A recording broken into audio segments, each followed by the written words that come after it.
નમસ્કાર દોસ્તો, 80 પછી જબરજસ્ત.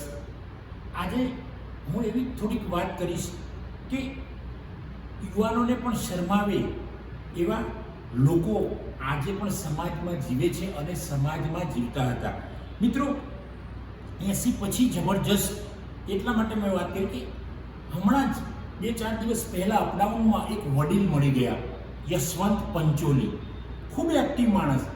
મેં એમને પહેલી વાર જોયા એટલે લાગ્યું હશે કે એમની ઉંમર 65ની આસપાસ હશે. પછી 2-3 દિવસ અપડાઉનમાં થયા, અમારે પરિચય વધતો ગયો ને પછી મેં એમને પૂછ્યું કે આપની ઉંમર કેટલી? ત્યારે એમણે કહ્યું મને, મારી ઉંમર 80એ પહોંચવા આવી છે, એટલે કે લગભગ 79 રનિંગ ચાલે છે, પૂરી થવાની તૈયારીમાં છે, એવું યશવંત પંચોલીએ કીધું. મિત્રો, આ 80 વર્ષના દાદા કહેવાય. એ લાગીને જોતાના સાથે આપણને પહેલી નજરે કે આ 80 વર્ષના થયા હશે. હું પ્રભાવિત થઈ ગયો એમનાથી અને મેં એમને કીધું કે મારે તમારા પર વિડીયોમાં થોડીક વાત કરવી છે, એટલે એ પણ પ્રભાવિત થઈ ગયા. કારણ કે એક 80 વર્ષે પહોંચેલા દાદા સતત એક્ટિવ. એ જોબ એમની ચાલુ છે અને જોબ એટલે ક્યાં? બોસ કંપની બહુ જાણીતી છે, ઇલેક્ટ્રોનિક્સ જે ઇન્સ્ટ્રુમેન્ટ બનાવે છે, ધારો કે મિક્સર, આવા બધા જે ઇન્સ્ટ્રુમેન્ટ બનાવે છે, અથવા તો ઘર વખરી જે બનાવવાની ઇલેક્ટ્રોનિક અથવા તો ઇલેક્ટ્રિક, એવી કંપની NK શાહ એનો ડિસ્ટ્રીબ્યુટર છે. એ NK શાહ એન્ડ સન્સ કંપનીમાં એ જોબ કરે છે. 80 વર્ષે પણ કંપની એને દર વર્ષે બોનસ આપે છે, એમને સરસ ઇન્સેન્ટિવ આપે છે, એમના કામથી ખુશ થઈ જાય છે. યશવંતભાઈ પંચોલીએ મને એવું પણ કીધું કે મારો બેસ્ટ પરફોર્મન્સનો મને મારું સન્માન પણ મારી કંપનીએ કરેલું. મિત્રો, જો 80 વર્ષના દાદા, જે દાદા લાગતા નથી પણ છતાંય આ 80 વર્ષના દાદા જો 80 વર્ષે કામ કરતા હોય તો આપ સૌ તો યુવાનો છો. આ મારો વિડીયો મોટાભાગે યુવાનો જોઈએ છે, મને ખબર છે. તો યુવાનો, આપ પણ ગમે તેટલી ઉંમર હોય તમારી, 20, 25 વર્ષ, 30 વર્ષ હોય, પણ આજીવન મનથી યુવાન રહેવાનું, હૃદયથી યુવાન રહેવાનું. ભલે શરીર ગમે તે થઈ જાય, થાકી જવાય, હારી જવાય, ચિંતા નહીં કરવાની. એ બધું ડિપ્રેશનમાં પણ આવી જવાય. ડિપ્રેશનમાં દુનિયાના મહાન માણસો પણ આવેલા છે, એ પણ થાય, ચિંતા પણ થાય. છતાં પણ આ બધું છોડીને આ પંચોલી દાદા, જે યશવંત પંચોલી જે કહું છું, એમના જેવા આપણે થવું જોઈએ.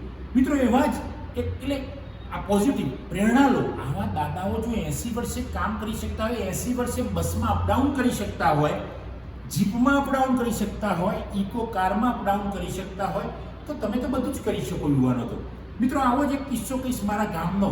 કેવળ કાકા મારા ગામના 80 વર્ષના લગભગ એ વખતે દાદા હતા. આ દાદા વિશેની વાત મારા પિતાએ કરેલી. કેવળ દાદા એટલા બધા સમજદાર, અભણ દાદા, પણ એટલા બધા સમજદાર કે એમના ઘરે ગાયને વાછરડાનો જન્મ થયો. એ દાદાએ નક્કી કર્યું કે વાછરડું તેડીને ખેતરમાં લઈ જવું. પહેલા જ દિવસથી એમને વાછરડું ખેતરમાં લઈ જવાનું ચાલુ કર્યું. વાછરડાનો વજન વધતો જ જાય, કિલો 2 કિલો જે વધતો હોય સાયન્ટિફિક રીતે અથવા તો નેચરલી, તો એ તો વધતો જ જતો હતો. પણ દાદા એ જીવ્યા ત્યાં સુધી, અથવા તો પેલું જે વાછરડું હતું એ રહેલો થયો ત્યાં સુધી દાદા એને તેડીને જતા હતા. દાદાએ પુરવાર કરી દીધી પેલી કહેવત, પ્રેક્ટિસ મેક્સ મેન પરફેક્ટ. દાદાએ પ્રેક્ટિસ પછી તો દાદા એક્સપર્ટ થઈ ગયેલા. પણ આ રિયલ કિસ્સો છે મારા ગામનો. તો મિત્રો, જો 80 વર્ષના દાદા પેલા રહેલાને અથવા તો પેલા વાછરડું મોટું થયું એના યુવાનીમાં સુધીમાં એને ઉપાડતા ગયા, પછી દાદા કોઈ કારણસર એક્સપાયર થઈ ગયેલા, તો આ આપણા માટે પ્રેરણા બની. ઘણીવાર આપણે પ્રેરણા લઈએ કે જે માણસ બહુ સફળ થઈ ગયો હોય એની તો પ્રેરણા લેવાની જ છે મિત્રો. સફળ માણસની તો પ્રેરણા, પણ જે સમાજમાં સામાન્ય માણસો જીવતા હોય છે, ખૂબ સફળ છે, પોતાની રીતે ખૂબ આનંદમાં જીવે છે. પેલા યશવંત દાદા ખૂબ આનંદમાં છે. એમને એવું નથી કે હું 80 વર્ષે કામ કરે છે એનો આનંદ મેળવે છે. પેલા કેવળ દાદા અમારા ગામના, એ પણ 80 વર્ષે વાછરડું મોટું થયું ને એને તેડીને જતા હતા, એનો આનંદ હતો. કારણ કે કેટલાય વડીલો એમને જોયેલા છે.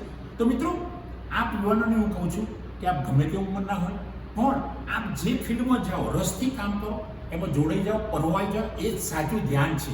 કર્મ એ જ ધ્યાન છે. તમે જો એમાં ધ્યાન લગાવી દેશો, એમાં તરબોળ થઈ જશો, તો કોઈ કામ એવું અશક્ય કે જે તમે ના કરી શકો. તમે બધું જ કરી શકશો. અશક્ય હોય કેટલીક બાબતો, પણ મોટા ભાગની બાબતો આપણે જો મહેનત કરીશું તો એ બાબતો શક્ય બની જશે. આપણે સફળ પણ બની જઈશું અને સફળતા કરતાં પણ વિશેષ છે આનંદ મળશે. એટલે તો મિત્રો, આનંદ એ જ સફળતા. તમે પૈસા ગમે તેટલા કમાતા હોય, આનંદ ના હોય તો કોઈ મજા ના આવે. પણ તમને આનંદ આવશે તો એ જ સફળતા. તો મિત્રો, આ વિડીયો આપ જુઓ, લાઈક કરો, શેર કરો, કોમેન્ટ કરો અને મારી ચેનલ સબસ્ક્રાઈબ ન કરી હોય તો સબસ્ક્રાઈબ કરો. થેન્ક યુ દોસ્તો. જય હિન્દ, જય ભારત.